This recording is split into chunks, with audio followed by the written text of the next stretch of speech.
Hi, I'm Jerry Sheridan, running for Sheriff of Maricopa County in Phoenix, Arizona. And we're listening to the Dr. Sky Experience on Talk Radio 77 WABC.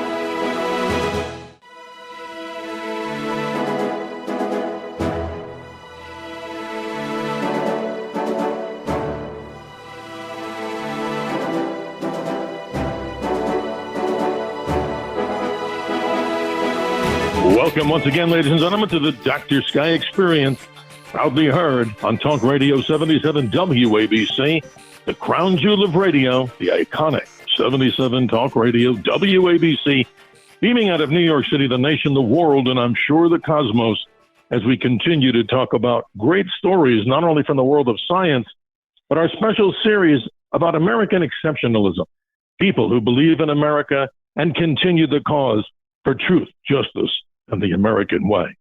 And many thanks to our producer, Richard Dugan, for making the Dr. Sky Experience happen the way we would like.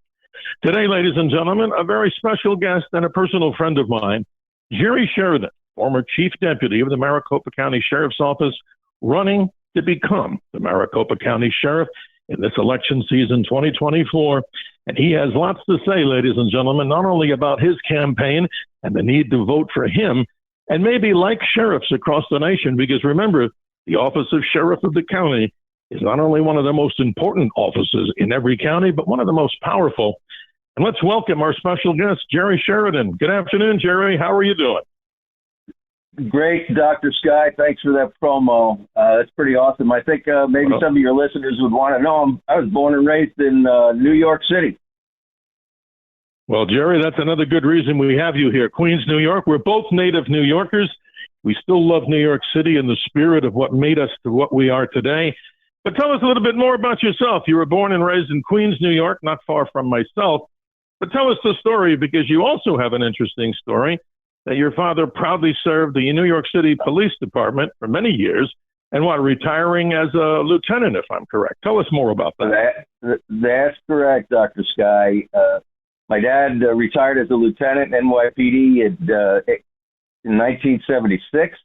He's 93, and he's still in good shape mentally and everything. And if it was up to him, he'd be back in a radio car. So he instilled that sense of service to me. And also, wow. I had two uncles that were New York City cops too. So I grew up around those guys, and especially in the 60s and 70s, there's a lot of turmoil, and they still love their job because they felt that they were doing something for the community. And again, I grew up watching these two, uncles and my dad, and I was growing up wanting to be a New York City mounted cop more than anything in life. And so in 1976, we moved here to Arizona, and I joined the sheriff's office. And you know what? They didn't have a mounted unit at the time. So years later, when I became the chief over the patrol bureau, I made sure we got some horses. Well, Jerry, this is interesting. Like father, like son. You mentioned your dad loved to be out there and patrol. And as we get into this interview today with our good friend, the former chief deputy of the Maricopa County Sheriff's Office, running for the highest position at that office, to be the sheriff of Maricopa County in the 2024 election. It's interesting, Jerry. I want the audience to know that we do know each other. And when I get into the story of the posse, I just want to give a little plug for what was and hopefully what will be. Jerry, you and Sheriff Arpaio and all the other people in that particular organization, I never had the best, could ever imagine the best training that I ever got in a volunteer status. It really was so important. And let's get into that as we continue our interview. But I want to talk a little bit more about you, of course, as running. Give me from the heart. What is it that really makes Jerry Sheridan tick, that he wants to do this to serve the people of Maricopa County? You got to ask that more from the human side. So tell us about your passion to become the sheriff, about public service. I want to hear about that. Sure. I was 18 years old when I joined the sheriff's office. I could become a sworn officer back then. I did it as a volunteer reserve deputy sheriff. And I spent the next 40 years of my life there. Some of these deputies that were out here took me under their wing. Maybe they felt sorry for me because I was a New York kid out west all of a sudden, but they helped mentor me like my dad and my uncles did. and for the next 40 years. So the Maricopa County Sheriff's Office is my second family. And when they started to call me and said, Chief, we want you to run. We need you back here. We need your leadership. We know what you do. You stand for enforcing the rule of law, having our backs, taking care of us so we can go out and do our job, taking care of the public. It's that simple, Steve. And the posse played a key role in that. And I don't know if people across the country really know what the posse is, but it's not like the old Western on TV where you run in the bar and everybody's half drunk, and including the sheriff. Right. Let's go catch those stage robbers, and they ride out in a cloud of dust. Right. That's not how this works here.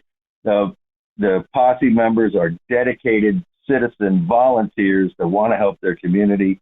We vet them through the kind of a hiring process. We train them very well, and they can go out there, and depending on the level of service they want to give, they can go out there in a full uniform with a firearm and work beside a deputy sheriff.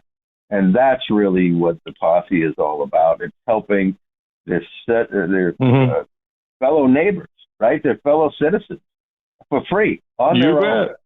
And when I left, and I want to remind the listeners, go ahead. We had 1,600 posse members when I left, and right now there's maybe 35. And I want to build that back up because we really need the help out there with the rising crime rate, with the drugs in our communities. And I don't know if a lot of people know, but Maricopa County is really Phoenix metro area. And it's got 4.6 million people. And the county is 9,224 square miles, bigger than 5 states. So this is a big job. I'm looking forward to it. I've done it before as the chief deputy, ran the place, and I can do it as the chief deputy. Well, Jerry, also, I want to mention about the posse. I mean, I think it's awesome what you're talking about here. And we certainly have, you have my support and so many other people. But let's mention something. The posse that I served in for 22 years, proudly, I'm very proud of that experience. But also, let's give a shout out to people like Curtis Leawood here in New York City with the Guardian Angels, a similar type of thing where we're talking about volunteering and doing things to help your community. Public service is what this is all about. So again, we appreciate you and what's happened there in the past as far as keeping this posse and building it. But Jerry, I want to remind our listeners, you're listening to Talk Radio 77 WABC. We like to call it the crown jewel of radio. This station we call the iconic 77 Talk Radio, beaming out of New York, the nation, the world, heard in 173 countries in all 50 states, Jerry. So this is a great sounding board for people who may not know what the role of the sheriff is in a county. And I would like you to explain that to people, because we're hearing all kinds of things where, governors have power, county attorneys, district attorneys. Talk about the power of what the sheriff's, what is empowered into the sheriff's office in all places in the United States. Tell us more so people don't know what this is all about. Right. The sheriff is an elected official. The sheriff is the only elected law enforcement official in the county or in the state, in the country. And so what that means is the sheriff gets the power from the people, the voters, and the citizens that live in his county. The sheriff does not take orders from the board of supervisors, the governor, the mayor, or even the president of the United States, because the sheriff is the chief law enforcement officer of the county. And that's critical to know, and that's why I repeated it, because nobody trumps the president. Nobody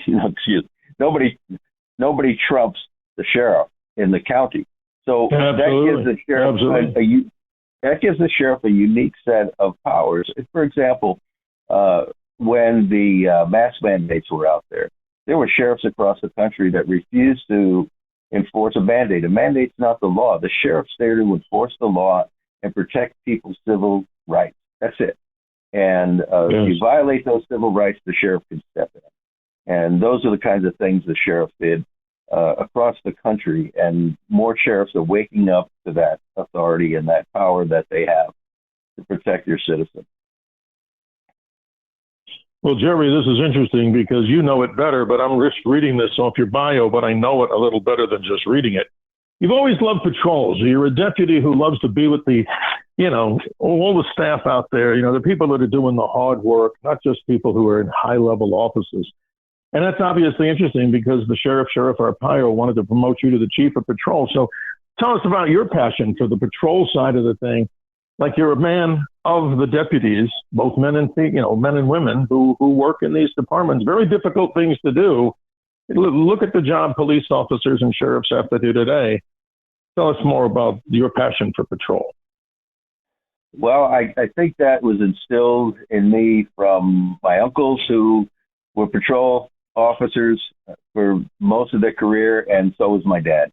My dad was a detective in safe and loss, but I was really young then, and so really the rest of his career, when I was old enough to realize that he was always patrol, and he loved that. That's where the rubber meets the road. I spent the first 17 years of my 40 years in a patrol car, and then I became a captain, which took me out of the patrol car, and then I was the chief of patrol, and again, but I spent a lot of time out in the field with those deputies because I loved and respected them for the job that they did, the job that I did, and taking care of the public. I think people are attracted to a sheriff's office for different reasons, and I think they have a greater sense of community and awareness and how to treat people because they're sheriffs elected, and they understand that. Yes. And then I got you to become run the chief jail. of custody. Yeah, then I got to run. You become chief of custody. Yeah, that's tough. I mean, think about it this way. That was a whole new ball of wax that I had to get re-familiar with. I was a detention officer for a short time early in my career, but Maricopa County Jail System is the fourth largest in the country, county jail system, and we had to build 2 new jails and hire thousands of officers, and that's why the sheriff gave me that job, because that's what he wanted me to do. And I did that for 12 years, and I learned a lot. And that's important because most people may not know this, Jerry. Yeah, people may not know this. 75% of the budget and the personnel are involved in the jail system. I mean, that's a hell of a lot of stuff to manage in ongoing fight for budgets every day. Yeah, and that's the key. Yeah, tell us. One of the differences, I think, with sheriffs back east and versus sheriffs out west is we don't have state police out west for the most part, and so the sheriffs take on that role that historically back east, like the New York State Police would, and so they have a sheriff's office that's more relegated to serving civil papers and keeping jails, and with very little patrol function. But here, we have a large patrol function, and we serve at least 500,000 people that live outside the cities, and we're also responsible for people that live in the cities, too, as the sheriff. So we have a lot of responsibilities here, and I can't wait to get there as a sheriff and begin to make some positive changes.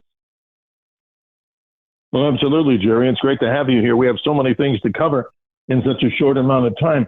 Jerry Sheridan, if you're just joining us, the former chief deputy of the Maricopa County Sheriff's Office, one of the largest sheriff's offices in the entire nation, is running here in the 2024 election to become the sheriff of Maricopa County. Jerry Sheridan, let's talk about the issues that I think are so important to you and the people of Maricopa County, and actually all over the nation. These are similar issues. Let's talk about your issues that you'd like to work and bring to the office. First, the focus on ending drug smuggling. This is a big issue, folks. If you're listening in other parts of the nation and the world, talk to us about what the problem is and what you plan to do in becoming sheriff of Maricopa County. Right. Thanks, Dr. Scott, for that. You know, fentanyl is a crisis, is an epidemic from East Coast to West Coast. And a lot of that fentanyl comes in through Arizona. And most of that fentanyl that comes into Arizona comes in through Maricopa County, our southern border, which we're not a border with Mexico, but we have a southern border that's about 45 miles away from Mexico.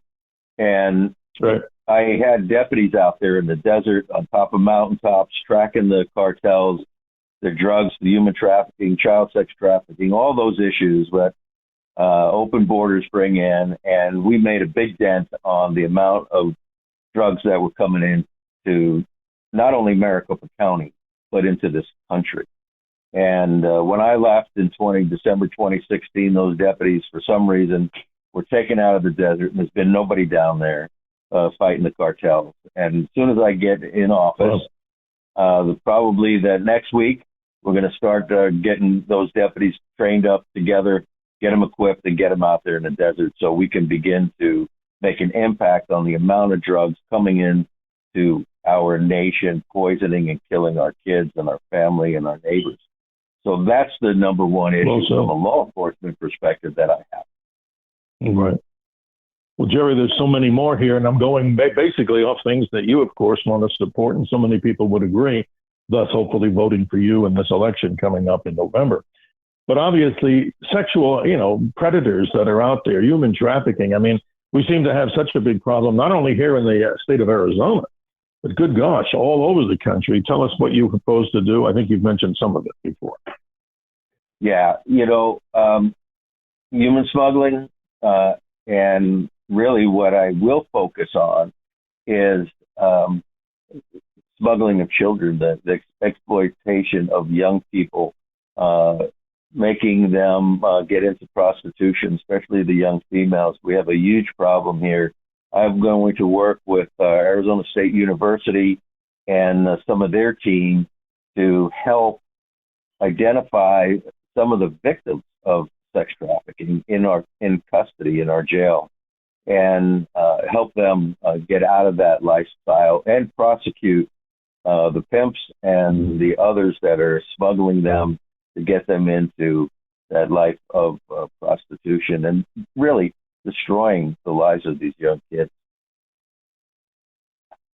Well, Jerry, there's something very important here. I don't know if you're aware of it, but here on WABC, Talk Radio 77 in New York, Curtis Lewa and his wife, Nancy, who's an attorney, they do a weekly show called the Animal Welfare Hour. And I think both you and Curtis and the people listening on this particular station, one of your, of course, plans to work on is the stopping of animal cruelty. I mean, this is serious. And you have a lot of experience from your time as, chief deputy. Talk about that, because those poor animals, they don't have a voice unless somebody's going to do something to help them. Absolutely right. So to get back to my past, I had to buy my own horses. So I have horses in my yard. I've got 5 acres out here in the desert. It's certainly a lot different from where I grew up in Queens, right? So I have, matter of fact, I'm sitting here with Duke, Rescue Airedale, that sleeps with Stacy and I every night, and he's probably the best dog I've ever had in my entire life. And so animals are a big part of our life every day. When you have horses, it's kind of a change of your lifestyle. And so they become part of your family, and so the 3 dogs that we have. And if you're abusing animals, you're most likely abusing your family too. So I am going to make it a priority to get those detectives that are specifically trained to investigate animal crime cases, because it's like a vet. You have to be specially trained because the animals can't talk. Sure. And they're easy victims. And for people to want to prey on these defenseless animals and abuse them, and what's really egregious about it is a lot of the abuse cases I've seen they're puppies. They're abusing puppies. These people are sick. Mm-hmm. They need to go to jail, and they need to rot in hell. And that's my comment about animal cruelty. And I'm going to do my best to prosecute these people. Well, Jerry, that sounds so amazing, because we don't really hear a lot about that in different law enforcement scenarios. But I know you believe it, just like myself and many other people who want to see those that have no voice, the animals that we should love and take care of, God's gift to all of us. But let's go back to something that's more of a managerial side. And I know, of course, you're a graduate of the FBI National Academy, which is also to your credit. And you also have, a master's degree in this administrative type roles and beyond that.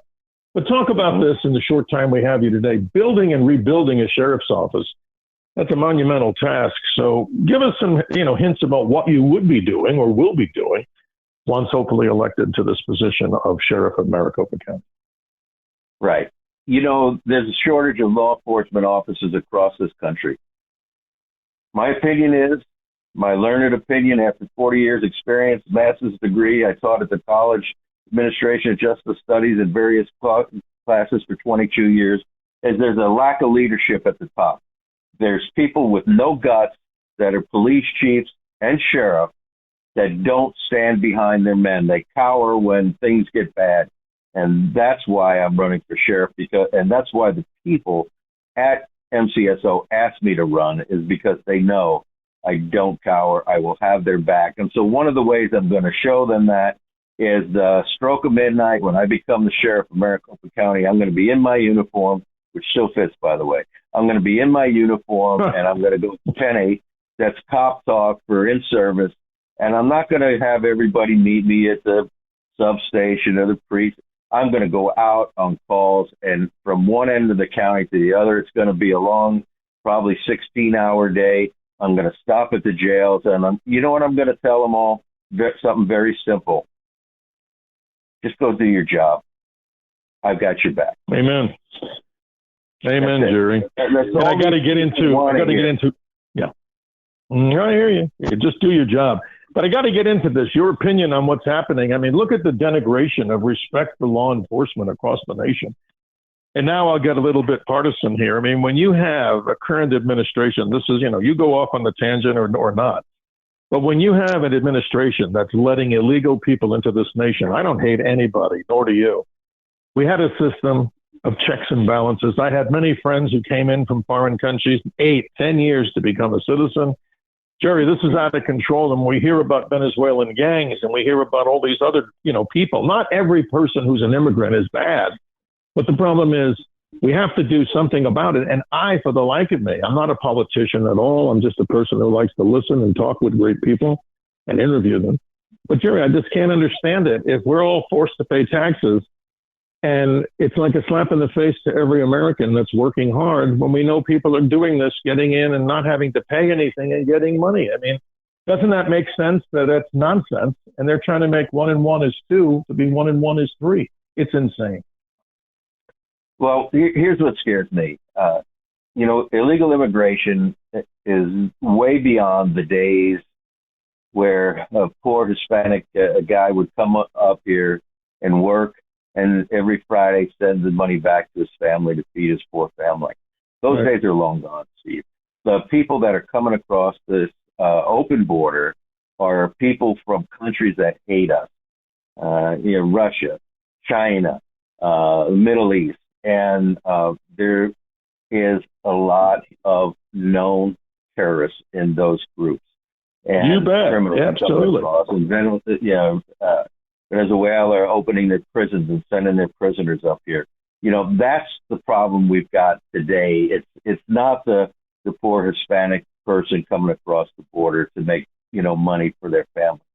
That's the reason we've got to shut this border down and take a good look at the causes of the crime rates here in this country, the potential for terrorist attack in this country, because of those open borders the last 4 years.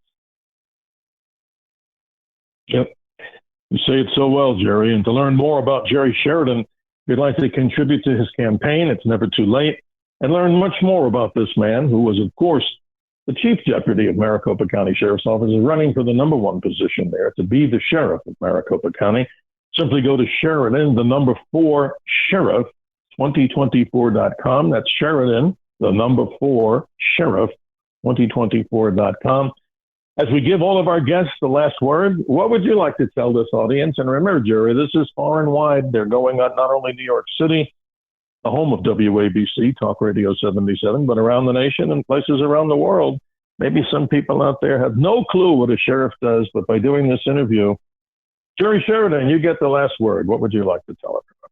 All right, Dr. Sky, I appreciate that, but I'm going to make it a little bit more global. I spent all my life around law enforcement officers, from being a little kid till today. I'm 66 years old. And I've never met one that wanted to hurt somebody. They all, officers, whether you wear a blue uniform or tan uniform or a brown and tan uniform, they all want to help people and do good for their communities. Nobody wants to hurt somebody. And I know when use of force has to be used, it's pretty ugly, especially on video. But understand that there's more to it behind the scenes of what you see. There's years of experience and compassion. I don't know of one law enforcement officer that didn't have compassion for victims of crime, and they just want to take the bad guys and put them in jail.